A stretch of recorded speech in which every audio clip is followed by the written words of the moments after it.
Henry! Shut up. It's not my fault we're delicious.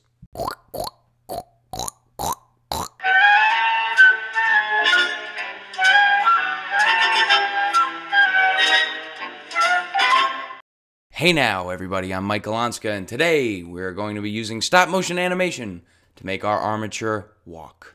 Before we can animate our walk, it's important to understand what a normal walk actually looks like. You'll notice from these illustrations that the torso and head evenly ascends and descends throughout a walk. Here's a drawing of what our movement should look like in frames.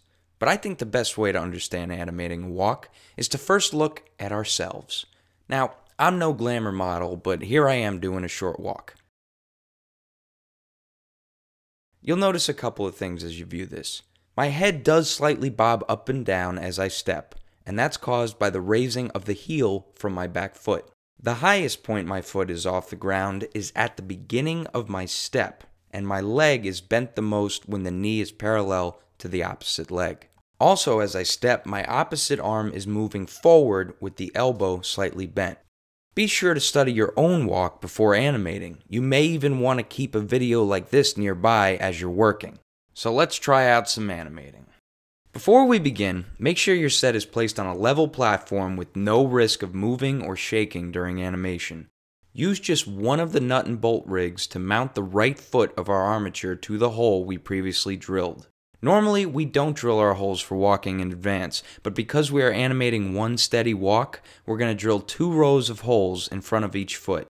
Drill the first left foot hole 2 inches from where it currently stands, and the second right foot hole 4 inches from where it's mounted, so you have a diagonal pattern of holes 4 inches apart from each other. After you're done drilling, be sure to sand the bottom of each hole and use the canned air to quickly remove all wood shavings from the set.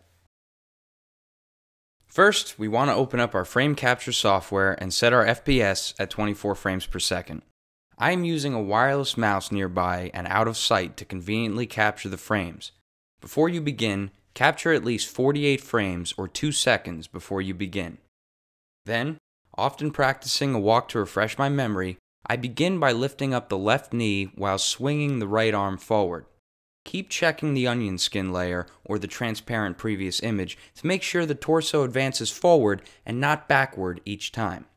Keep the movements in the legs and arms at a steady pace. Each time the armature's free foot arrives at the next hole, screw in the other nut and bolt rig securely before removing the previous one.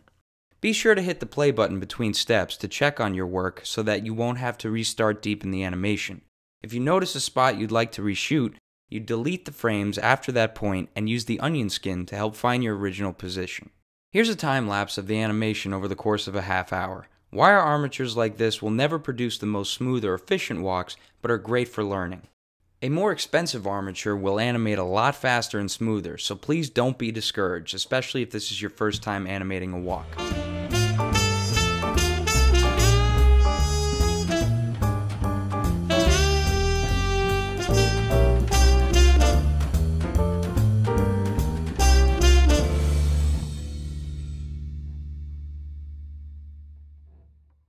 Once you're done, export and check out your walk.